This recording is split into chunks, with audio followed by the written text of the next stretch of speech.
The quiet panic. This is something I never thought I'd be sharing with anyone. For months, I kept this to myself because honestly, who would believe it? But after everything that's happened, after all the sleepless nights and the questions that won't stop echoing in my head, I realized I can't keep this buried anymore. It started 3 weeks ago on what seemed like the most ordinary Tuesday of my life. I was working late at the campus library. You know how it is when finals are approaching and you're desperately trying to cram 4 months of procrastination into 2 weeks of actual studying. The library was practically empty except for a few other stressed-out students scattered across the 3rd floor. I had claimed this corner table by the windows, the one that overlooks the old cemetery behind the university. I'd been there for hours, surrounded by textbooks and empty coffee cups, when something made me look up from my notes. At first, I thought it was just my tired eyes playing tricks on me. But there, standing perfectly still among the weathered headstones, was a figure in white. Not translucent or glowing like you'd expect from ghost stories, but solid, real, wearing what looked like a simple white dress that seemed to catch moonlight even though the night was overcast. The rational part of my brain immediately kicked in. Someone was probably just visiting a grave, maybe leaving flowers or paying respects. People do that all the time, right? Except this person wasn't moving. They weren't kneeling at a grave or walking between the headstones. They were just standing there, facing the library, facing my window, facing me. I tried to go back to my studying, telling myself it was nothing. But every few minutes I'd glance up and the figure was still there. Same position, same white dress, same unsettling stillness. After about 20 minutes of this, I finally grabbed my phone to take a picture, thinking maybe I could zoom in and figure out what I was actually looking at.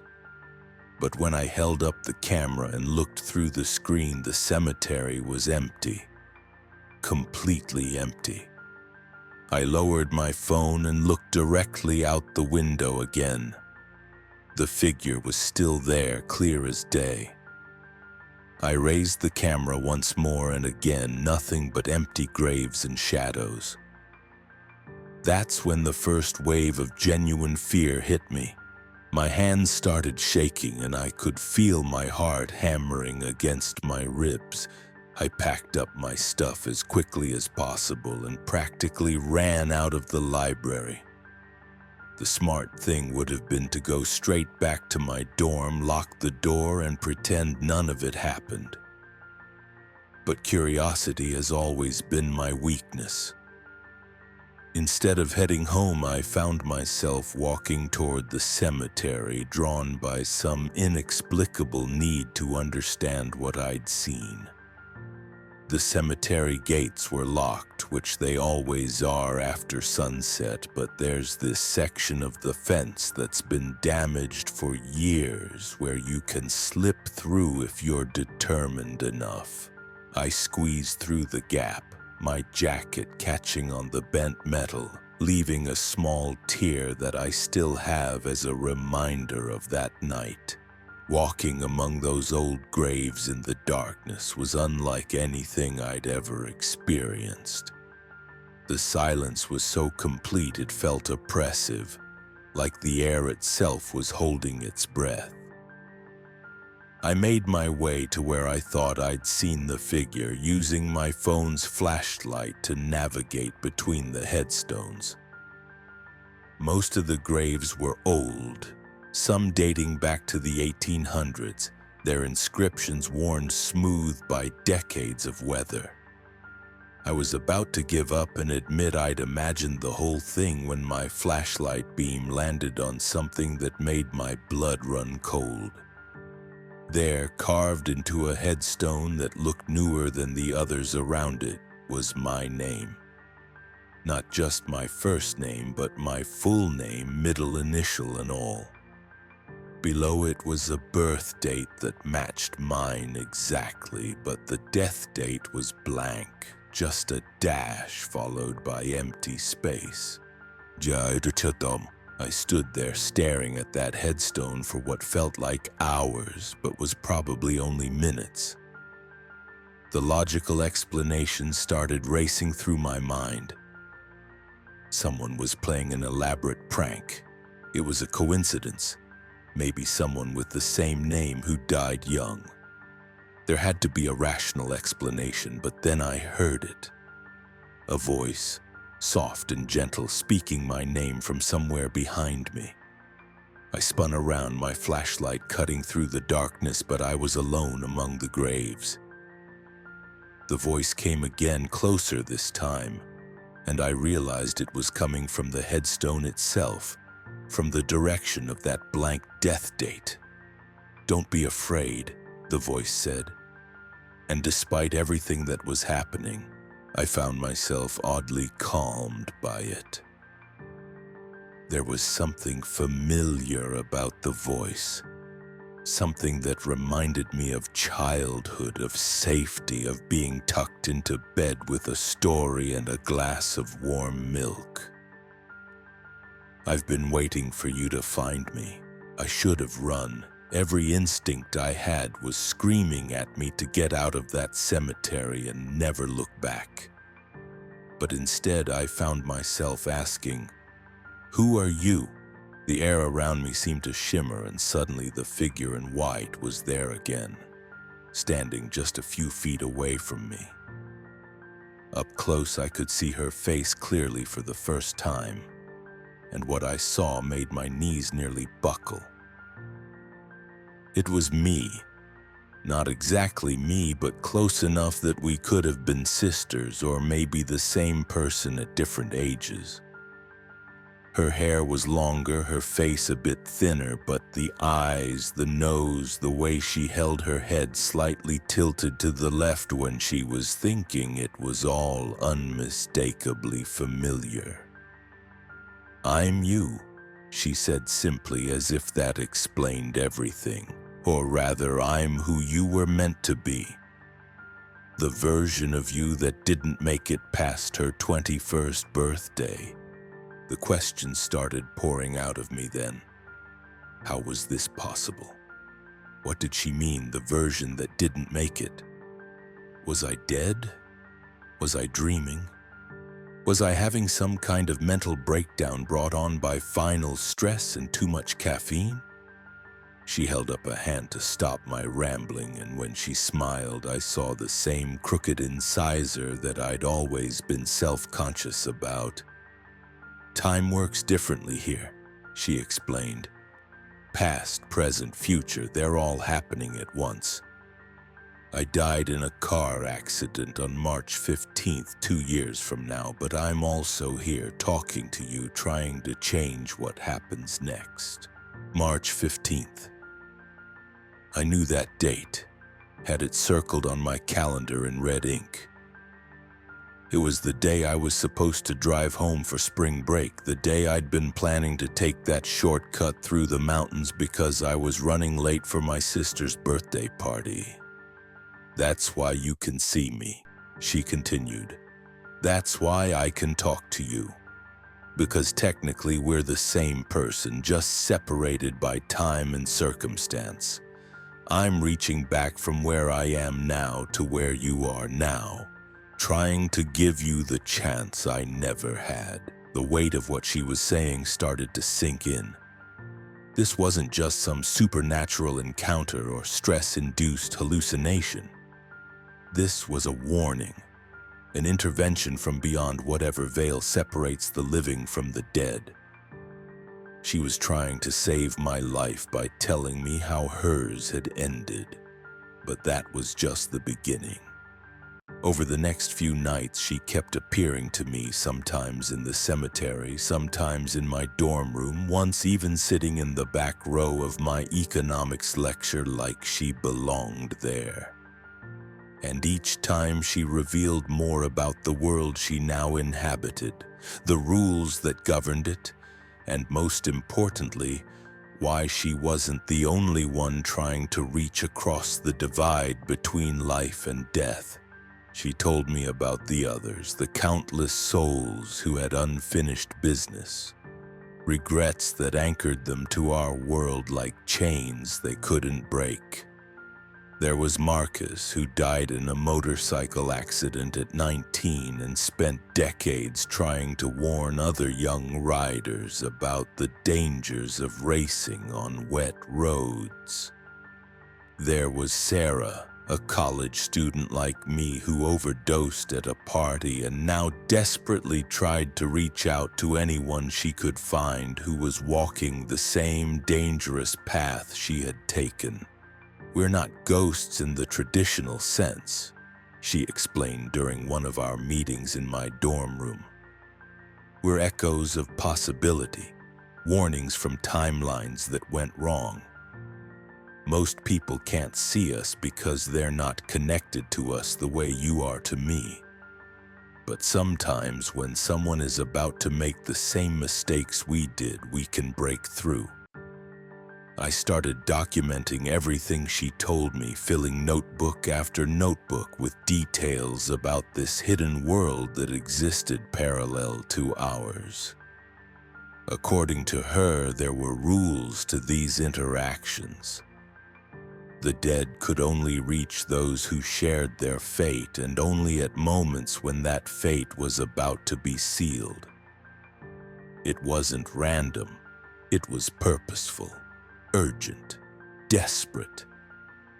"Think about it," she said one night as we sat in the empty campus quad, her white dress somehow never getting dirty despite the fact that she'd been sitting on the grass for an hour. "How many times have you heard someone say they had a feeling something bad was going to happen? How many people talk about dreams that warned them away from danger? We're not always successful, but sometimes we get through." The more she talked, the more I realized this wasn't just about my impending accident. This was about something much larger, a network of the departed trying to guide the living away from the same mistakes they'd made. It was beautiful and terrifying at the same time. But then she dropped the bombshell that changed everything. "There's something else," she said, her voice taking on a tone I hadn't heard before. "Something urgent and almost frightened. Something I haven't told you yet because I wasn't sure how you'd handle it." I braced myself, thinking she was going to reveal some horrible detail about my death or tell me there were other ways I might die that she couldn't prevent. Instead, what she said was far more disturbing. "I'm not the only version of you that's died," she whispered, looking around as if someone might be listening. "There are others, dozens of others, each one from a different timeline where you made different choices but still ended up dead before your time. Car accidents, illness, suicide, murder, freak accidents. We're all here, all trying to reach you, but I'm the strongest because my death is the closest to your current path." The implications of this hit me like a physical blow. In countless parallel universes, countless versions of myself had lived and died, and now they were all somehow connected to me, all trying to save me from joining their ranks. It was like being told you're the center of some cosmic intervention, that the universe itself was conspiring to keep you alive. "Why me?" I asked, though I wasn't sure I wanted to know the answer. Why is my survival so important that all these versions of myself are reaching across death to help me? She was quiet for a long time, staring up at the stars with an expression I couldn't read. Finally, she spoke, her voice barely audible. Because in the timelines where you live, where you make it past all the potential death points, you do something important. Something that saves thousands of lives. I don't know what it is exactly, we're not allowed to see that far ahead, but I know it's significant enough that the universe keeps trying to course correct when we die too early. This revelation left me reeling. I wasn't just some random college student trying to pass her finals and figure out her major. According to my dead selves, I was someone whose survival was crucial to some future event that would impact thousands of people. The weight of that responsibility was crushing. Over the following days, I started seeing the other versions of myself she'd mentioned. They appeared at random moments, always wearing the clothes they died in, each one bearing the marks of their particular demise.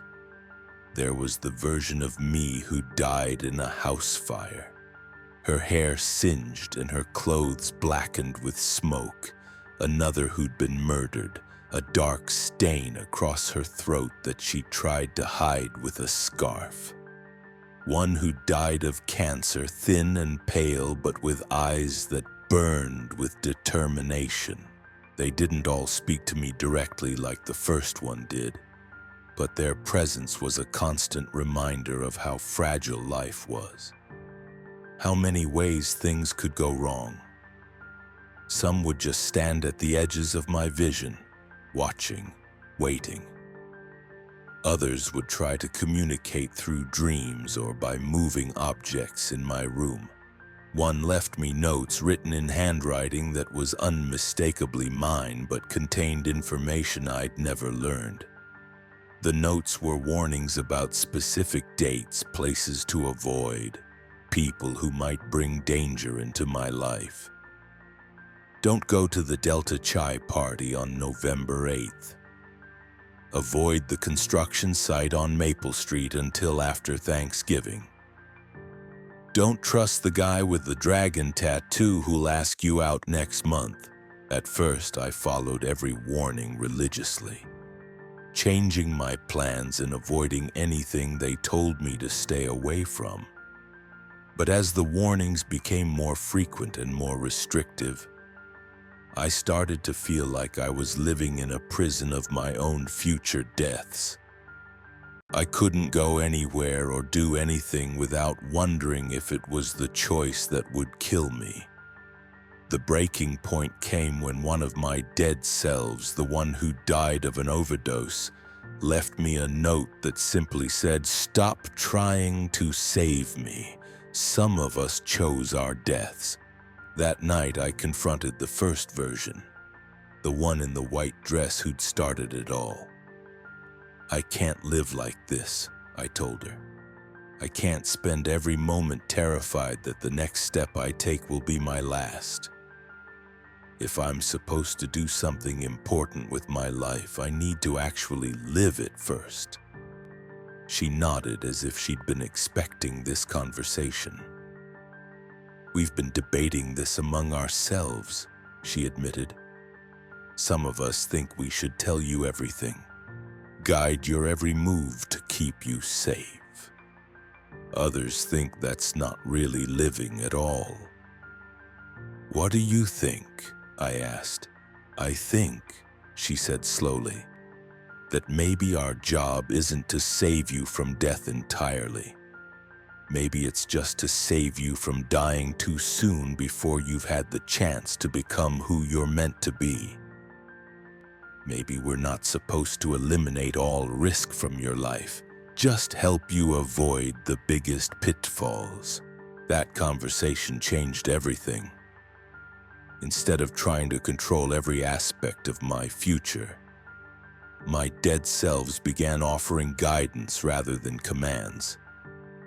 They'd warn me about the truly dangerous situations while letting me navigate the smaller risks on my own.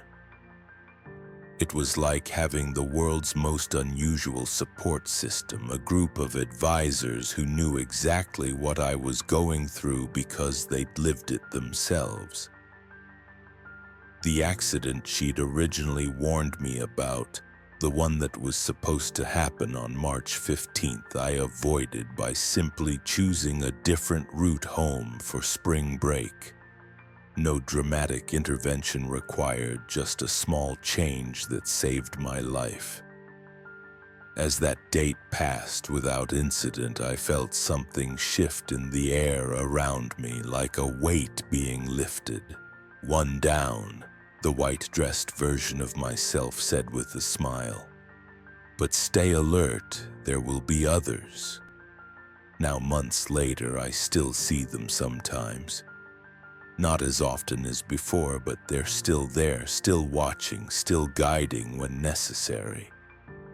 I've learned to live with the knowledge that death is always closer than we think, but also that sometimes the universe conspires to keep us alive long enough to fulfill our purpose. I'm sharing this story not because I expect you to believe it, but because I've realized that maybe I'm not the only one receiving these kinds of warnings. Maybe some of you watching this have had your own encounters with versions of yourselves from timelines that went wrong. Maybe you've felt that inexplicable urge to change your plans at the last minute, or had dreams that felt more like memories of things that never happened. If that's the case, I want you to know you're not alone. We're all just trying to make it through this life with enough time to become who we're meant to be. And sometimes the universe sends us help from the most unexpected places, even from the versions of ourselves who didn't make it as far as we have. The invitation from the one who died isn't just a warning about death. It's a reminder about life, about the importance of living fully while we have the chance, and about the connections that transcend even death itself. Sometimes the most important conversations we'll ever have are with the people we might have been. If only things had gone differently.